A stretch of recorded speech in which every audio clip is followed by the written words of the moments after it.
Olá, vamos fazer as nossas reflexões em torno do Evangelho de Jesus, utilizando o Evangelho segundo o Espiritismo, capítulo 3, Há muitas moradas na casa de meu Pai. E ele começa com palavras do próprio Jesus que estão em São João, capítulo 14, versículos de 1 a 3. Que vosso coração não se turbe. Crede em Deus, crede também em mim. Há muitas moradas na casa de meu Pai. Se assim não fosse, eu já vos teria dito, porque eu me vou para vos preparar o lugar, e depois que eu tenha ido e que vos tenha preparado o lugar, eu voltarei e vos retomarei para mim, a fim de que lá onde eu estiver, aí estejais também. Então vamos refletir um pouco sobre essas palavras do Cristo que nos enchem de esperança. Quando ele diz que vosso coração não se turbe, ele deixa um recado bem claro para que nós tenhamos fé em Deus e que, apesar dos momentos turbulentos que vivemos nesse mundo de provas e expiações, que nós possamos acreditar na grande melhoria de nós mesmos, enquanto coletividade humana, e na consequente felicidade futura que nos aguarda. Estamos num momento de transição planetária. É normal que haja uma confusão momentânea no âmbito social e no íntimo. Os corações humanos que não se firmaram ainda na fé revelam-se bastante conturbados nesse momento. Alguns desesperançados, outros entristecidos, acabrunhados, muitos confusos. É preciso que nós foquemos o objetivo maior da vida, que é o nosso crescimento espiritual, porque isso vai nos dar coragem para enfrentar as diversas situações que se nos impõem enquanto desafios aqui nesse mundo. Que o vosso coração não se turbe, disse Jesus. Por que nós iríamos desacreditar da providência divina? Ela está a todo momento olhando por nós. E o que nós passamos aqui, em todas as fases da vida, está sendo observado por Deus. E é por Ele classificado como experiência construtiva para nós. Depende de cada um a maneira como enxerga isso. Se eu vejo na desdita, na dor e nas lágrimas, algo que me tira a oportunidade de ser feliz, eu estou analisando as coisas de um ponto de vista limitado, como sendo uma personalidade humana que não quer ser incomodada de maneira alguma, que pretende ser feliz plenamente, jungida à carne, mesmo nesse mundo imperfeito que é a Terra. É utopia. Se eu encaro as dificuldades da vida como oportunidades, eu revelo maturidade espiritual. Porque sei que elas são passageiras e que vão me proporcionar maior firmeza espiritual à medida que eu as atravesso com dignidade, com honradez, com resignação, de olhares esperançosos no futuro. O espírito cresce com a dificuldade. Assim somos nós, na vida prática também. Todos os momentos desafiadores servem para nos fortalecer e nos dar esperança. Uma existência para o espírito é algo rápido diante da sua vida imortal. Então nós precisamos saber aproveitar tudo que ela tem a nos oferecer e jamais desacreditar de Deus, porque Ele vê o que se passa até mesmo no nosso íntimo. Como que não veria as dificuldades que nós estamos enfrentando, as lágrimas que nós estamos derramando?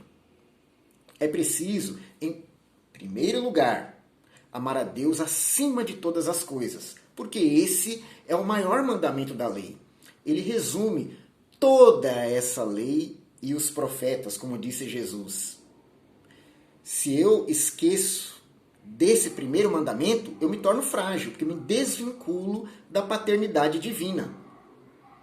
Então eu não sei exatamente o que Deus espera de mim, o que Ele me reserva. Tudo está programado para a minha reencarnação. Mas eu posso ter a certeza de que Ele olha por mim e me sustenta. Então, seja lá o que for que vier pelos caminhos da expiação, da provação, é algo que eu preciso atravessar. E principalmente, É algo que eu consigo suportar nos meus ombros, porque não há fardo mais pesado do que nós possamos carregar. Por isso disse Jesus, que o vosso coração não se turbe. É assim que começa a sentença. Ouçamos ele que é o nosso mestre, o nosso guia e o nosso modelo. Se meu coração está se turbando, ou seja, se eu estou deixando me abater pelas dificuldades da vida, por mais duras que elas sejam, é porque talvez eu não esteja jungido o suficiente ao Cristo. Porque Ele me abastece, Ele me traz fé, segurança, firmeza. É certo que iremos chorar a perda de algum ente querido, a enfermidade na família, os reveses financeiros que causam tanta dificuldade, as decepções afetivas. Lógico, porque temos sentimentos e isso nos abala, porém não deve nos derrubar. O nosso coração precisa estar firme, porque o próprio Jesus enfrentou dificuldades na sua vida. A sua trajetória teve incompreensão, teve julgamento, teve traição, teve abandono e teve morte por assassinato. Ele partiu desse mundo através da violência dos homens. Então é preciso considerar que o Cristo, ele nos deu exemplo em tudo de como enfrentar dignamente os reveses que a vida traz. Crede em Deus, crede também em mim. É o segundo enunciado. Crer em Deus está atrelado àquele primeiro mandamento que dissemos. E crer em Jesus significa reconhecê-lo como um enviado divino para que nos mostre o caminho da salvação. A salvação entendida como autoiluminação. O que nós queremos não é uma mão que nos retire do poço da iniquidade em que vivemos mergulhados, por séculos, até milênios. Nós queremos fortaleza interior para nos reerguermos com nossas próprias pernas e caminharmos na direção da luz. Assim teremos o mérito, não de sermos carregados, mas de nos sustentarmos e promovermos a nossa própria autoiluminação. O progresso é uma lei, nós estamos sujeitos a ele. E temos a ajuda dos espíritos superiores, do Cristo em primeiro lugar. Porém, o trabalho é feito por nós. Quando acreditamos em Jesus, ou seja, acreditar nele não é na sua existência apenas, não é? É incorporar o que ele disse no dia a dia. Eu vou estar comprovando que creio nele. É aplicar os seus ensinamentos na minha conduta. É atrelar o meu pensamento ao dele. Como Paulo de Tarso disse, já não sou eu quem age, é o Cristo que age através de mim. Ele revela uma perfeita comunhão com Jesus. E o próprio mestre disse, eu sou o caminho, a verdade e a vida. Ninguém vai ao Pai se não for através de mim. Então, fora de Jesus, há descaminho, a perdição, a mentira e a morte, que é o contrário do caminho da verdade e da vida. Então é preciso crer em Deus, em primeiro lugar, e crer em Jesus como o caminho que leva a Deus. Nós já somos suficientemente experientes para saber que o mundo não nos pode dar essa fortaleza interior que procuramos. Porque ela provém de uma fonte, a divina. E é o Pai que nos abastece. Portanto, a relação com Ele deve ser constante e aprimorada.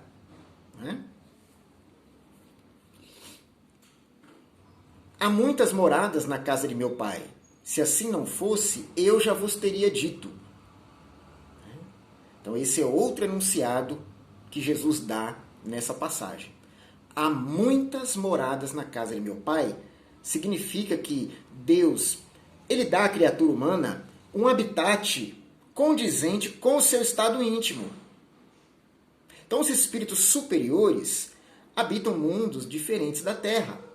os espíritos inferiores aos terrenos habitam mundos que são mais adequados ao seu desenvolvimento, até que eles estejam em condições de ocupar ambientes mais avançados. Pensemos nos homens das cavernas. Lá, eles tinham a ambientação rústica condizente com o seu estado íntimo. Ora, pois não haviam desenvolvido a razão e o sentimento ainda. Estavam aprendendo a lidar com os elementos da natureza. À medida que isso foi acontecendo, foram se progredindo, tanto interiormente como imprimindo à sua volta o progresso. Hoje nós estamos enviando satélites aos outros planetas. Então é a tecnologia que avança conforme o espírito pode fazer bom uso dela. Então existem mundos adequados à condição espiritual dos seres. Por que nós estamos na Terra? Porque ainda precisamos dessa ambientação para evoluirmos. Enquanto necessitarmos de tudo que ela nos promove, tanto de bom como não há nada de ruim, na verdade, né? Existem dores, existem fragilidades no nosso próprio corpo físico que são próprias do ambiente terreno. Nós precisamos disso para que nosso espírito se fortaleça e venhamos a habitar mundos superiores, em condições mais leves, em todos os sentidos. É preciso, por isso, merecer. Jesus está anunciando essa progressão quando diz: há muitas moradas na casa de meu Pai. Crede em mim, porque se assim não fosse, eu já vos teria dito. Então seria uma coisa que nós poderíamos saber. Se a Terra fosse o único mundo que nos fosse dado habitar, Jesus teria falado. Né? Mas ele está anunciando a existência de mundos superiores, também inferiores, mas nós devemos olhar para frente, porque pelos inferiores nós já passamos. Precisamos agora objetivar os mundos maiores, através do crescimento de nós mesmos, porque ninguém aí vai penetrar por favor, né? Por conhecer alguém. Não, é por mérito próprio. Então Jesus disse: eu vou vos preparar lugar, e depois que eu tenha ido, que vos tenha preparado lugar, eu voltarei e vos retomarei para mim, a fim de que lá onde eu estiver, aí estejais também. Então, lá onde Jesus estiver, nos mundos superiores, felizes, porque ele alcançou essa condição através do trabalho, do sacrifício. Então, tendo trilhado esse caminho, é apto a nos conduzir a ele. Portanto, Jesus lá já está. E conhecendo a lei do progresso, que é uma lei de Deus, sabe que nós lá estaremos também. Portanto, disse: eu vou. Vocês não me verão mais aqui, com os olhos da carne, como estão vendo. Porém, eu estarei lá, trabalhando para vos preparar lugar. Né? Eu vou vos preparar o lugar. Eu ainda estarei preocupado convosco. Então, Jesus enunciou que não nos perdeu de vista, que não perdeu interesse por nós. Pelo contrário, ele está nos preparando lugar. Depende de nós irmos até ele, porque a palavra de Jesus sempre foi: segue-me. Temos que fazer o movimento de ir até o Cristo. Ele disse que voltaria para nos retomar até ele. Mas não é preciso que Jesus volte em carne e osso para uma outra missão reencarnatória aqui junto a nós. O que nós já sabemos de Evangelho é o suficiente para que possamos ir até ele. Então depende de nós fazermos esse movimento. É o bata e a porta se abrirá. As portas do mundo superior estão lá. Precisamos ir até elas e bater. O processo, né, de ir e bater é que nos cabe fazer. Jesus veio auxiliar. O que não impede que ele também nos retome. Paulo de Tarso, quando desencarnou, ao final de sua missão, recebeu a visita de Jesus. Ele veio para acolher Paulo. Agora, Paulo já tinha finalizado a sua trajetória no mundo. Não haveria mais nada o que ele fazer aqui. Ele era um espírito completista. Nós já somos? De que adianta Jesus vir me receber agora depois dessa reencarnação? Eu não estou pronto para habitar mundos superiores. Eu teria que voltar à Terra novamente. Então calma. É o que ele mesmo disse. Né? Eu vou para vos preparar lugar. Né? E eu voltarei para retomar vocês. Assim que nós estivermos prontos. Então Jesus, ele afirmou. É preciso acreditar nele, como ele disse aqui um pouco antes. Crede em Deus, crede também em mim. Essa situação de penúria que nós vivemos aqui no mundo é temporária. Não vamos nos afligir, mesmo diante da pandemia que enfrentamos. Ela também está nos planos divinos. Vamos enfrentá-la, por mais dolorosa que seja, né? Que nos separe de entes queridos, de amigos. Mas nós sabemos que somos espíritos imortais. Precisamos crer na providência divina e crer no Cristo, porque Ele haverá de nos conduzir a estágios maiores de evolução, onde reina a paz, a felicidade. Cabe a nós fazermos o possível para estar com Ele, desde já, em pensamento, em sentimento.